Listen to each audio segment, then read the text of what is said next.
TSN. Welcome to Trojan Sports Now. I'm Sarah Drake. And I'm Briana Jones. Stick around as we bring you the latest news and scores from Troy Athletics. The Trojan baseball team had a tough weekend against the number 3 Florida State Seminoles. The Trojans had a close one on Saturday, but Florida State swept the Trojans with a win Sunday afternoon. Third-ranked Florida State utilized a 5-run second and a 3-run seventh inning to push past Troy 9-4 in the final of the 3-game series Sunday at Dick Howser Stadium. Troy struck first on a Cole Prestigard solo shot in the second inning. The homer marked the second of the season, and he finished the game 3 for 4. Rush Hickson suffered the loss on the mound for Troy after giving up 5 runs on 5 hits in 2 innings. He struck out 2. The team then welcomed the UAB Blazers to Riddle Pace Wednesday night, but sent the Blazers back home with a loss. My co-host Sarah Drake has the story. Coming off a loss from Florida State this weekend, the Trojan baseball team welcomed in the UAB Blazers to Riddle Pace Field for a midweek matchup on Wednesday. And while the Trojans trailed most of the game, they were able to come back and get the 3-2 win. And head coach Mark Smart says it's great to get back in the win column. I thought we showed some toughness late in the contest. We pitched awfully well, and we got big hits at the right time, and that was great to see. Come from behind late to get a 3-2 win. So I'm really proud of our team, especially coming off the 4-game losing streak and the road trips we had. So it's great to get back on the winning column and beat a really good UAB team tonight. Down 2-1 in the bottom of the 7th, Matt Sanders found himself on third base and was brought home to tie the game as Joey Dennison hit his 9th RBI of the season. And Smart talks about how it came at just the right time. Well, it was big at the time. You know, we're down 2-1, 2 outs. It takes a hit to score a guy, and he hit it hard. So that's a clutch hit that you hope to get from your senior, and it came at the right time, and then he stole the base to get himself in the scoring position. The game-winning run came as Cole Prestigard brought Dennison across home plate, and Smart describes what happened on that play. Well, Cole took advantage of the opportunity. Getting him to second base early in that bat allowed him to settle in. He got a good pitch to hit. He did a good job staying in the middle of the field to score the run, and so that was a really good stretch there. We had 2 critically important at-bats, and both guys came through in a big way. Even though the team was able to rally together Wednesday night to get the 3-2 win against UAB, Coach Smart talks about the struggles with striking out, which may be an issue with the upcoming series against Tennessee Tech. We were swinging at bad pitches. We didn't look comfortable with 2 strikes. We've got to improve that. If we continue to strike out at that rate, it's going to be a hard thing to score runs. Kids are going to strike out. That's part of baseball. But we were a little too easy to strike out tonight, and that's something we'll have to improve on. Tennessee Tech's really good. They can really score. They've scored 100 runs in 7 games to this point in the season. I've never seen that in my career. They're a really good offensive team, so we're going to have to pitch awfully well. I think it'll be a great series with 2 pretty good teams going at one another. Troy will remain at home this weekend to host Tennessee Tech. Sarah Drake, Trojan Sports Now. After defeating the Golden Eagles to open the Troy University tournament on Friday, the Trojan softball team was unable to do it again to wrap up the tournament on Sunday. The Trojans fell to Tennessee Tech 9-3 on Sunday in the final day of the Troy University tournament at the Trojan softball complex. Tennessee Tech got out front early, scoring 5 runs in the first inning. Kinsley Ray Blassingame earned her 2nd start in the circle, but was relieved by junior Peyton Glover after giving up 5 runs in the first inning. The men's basketball team wrapped up their home schedule as well with a historic final game in Trojan Arena for one senior.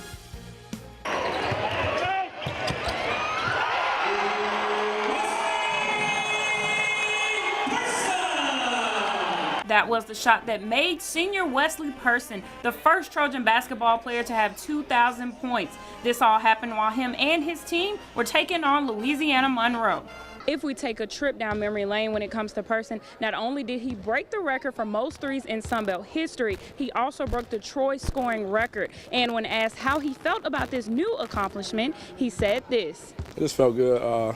Just to have a coach that believes in you. I mean, all 4 years, he's always been confident in me and confident in what I can do. And I just stepped up and just scored. So, I mean, just did whatever I could to help the team win. Wes getting 2,000 points, I mean, that's an incredible accomplishment, number one, for a college basketball player. But it really just speaks to his consistency from the day he walked in here. He had a professional mindset, knew how to practice, knew how to prepare, knew how to get his body. He's improved his body. He's just been, if you're a coach, if you say, you know, there's one guy, you know, that from A through Z, you know, that you could have a guy like that, man, he's that guy. You just can't imagine how many areas that he checks the box. Just unbelievable career. Person, along with Kevin Baker, Juan Davis Jr., and Yarrow Moravec, all witnessed their final home game in Trojan Arena. All 4 seniors were key in them being named Sun Belt Conference champions last season. I've been with Wesley for about 3 years now, and Juan and Kevin about 2 years. They like brothers to me, so I was happy to see us win tonight and just finish their home season with a bang. And as Varnado said, the seniors wrapped up their time spent in Trojan Arena with a huge win over the Warhawks of 73-67. As for the women's team, they finished up their home schedule on Saturday with their best ever record in Trojan Arena history. Janae Jordan has the highlights. On Saturday afternoon, the Trojans swept past ULM with a score of 94-62. The Trojans celebrated Senior Day honoring 2 of the Lady Trojans, Deja Williams and Chelsea Gibson. The Trojans went out with a bang for the last home game of the season, and Williams and Gibson talked about their time while playing at Troy University. I think my time here at Troy, I know, it's been amazing. I haven't really gotten emotional yet. I think I'll get emotional when I play my last game, but I hope that I've been a great influence to the girls that have seen me, try to lead them here, and I hope I could just leave it for them to carry it on. It's been great. Like they just said, it's been a experience being here, and I'm just happy that I get to I played my last home game and we won. Kayla Robertson had 21 points and has led the Trojans in scoring 9 games this season. Robertson talked about how the pressure defense affects their opponents. It frustrates them. It makes them think that we can't do anything but just turn the ball over. So that's why we stayed in our 54 so much and got a lot of turnovers and scored off of them. Coach Rigby talked about how the ladies are coming down the stretch with only 2 games left before heading to Louisiana for the Sun Belt Conference Tournament. The ladies are looking to improve on all aspects of the game before heading down to the conference. So tonight we did a little better. We put them on 20. We put them on the line 20 times, but it's better. But that's just one example of we are continuing to set goals and reach those goals. So again, our overall goal to be the most improved team by the time we get to the tournament. Troy will finish the regular season next week on the road at Georgia State on Thursday and Georgia Southern on Saturday. The Sun Belt Conference Tournament is set to begin on March 6th in New Orleans. Janae Jordan, Troy Trojan Vision, Sports. The Trojan men's basketball team needed to win both of its last 2 games to even be in the Sun Belt Tournament, and after last night, they are halfway towards that goal. Troy trailed by 4 at the break against Georgia State on Thursday, but the Trojans exploded out of the gate in the second half en route to a crucial 83-70 victory. Jordan Varnado led Troy with 26 points and 8 rebounds. Kevin Baker added 17, including 5 3-pointers. The women weren't as successful against the Panthers in the first game of the doubleheader as fouls helped Georgia State defeat the Trojans last night. Georgia State went 21 of 31 at the charity stripe to help lead the Panthers to an 85-78 victory over Troy last night in Atlanta. GSU scored 14 more points than Troy at the line. Troy had pulled ahead by as much as 8 points in the third period before watching its lead disappear in the fourth. Jasmine Sanders led the Trojans with 16 points on 4 of 9 shooting from beyond the arc. The loss snaps a 3-game winning streak in the GSU Sports Arena. The women's golf team is back in action as Bianca Lobauer led Troy against a star-studded field in the rain short its spring opener. Lobauer shot a 2 over 74 in the Tuesday's long round at the Dixon. At the Woodlands Country Club, Lobauer finished tied for 32nd overall. Sarah Harrison carded a pair of birdies on the day to shoot a 4 over 76 and finish in a tie for 49th place, while Lindsey Harrison was 2 shots back at 6 over and tied for 65th place, with 1 birdie in her round. Eva Fabricius-Bier finished at 8 over and tied for 76th place overall, and Antonia Pote had 1 birdie on the day and shot 10 over to finish tied for 84th.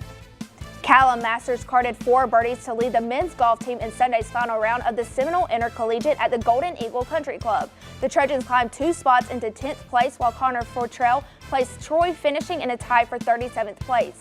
Dean Martin opened with birdies on 2 of his first 3 holes and eventually made the turn at 2 over and finished the day with a 78.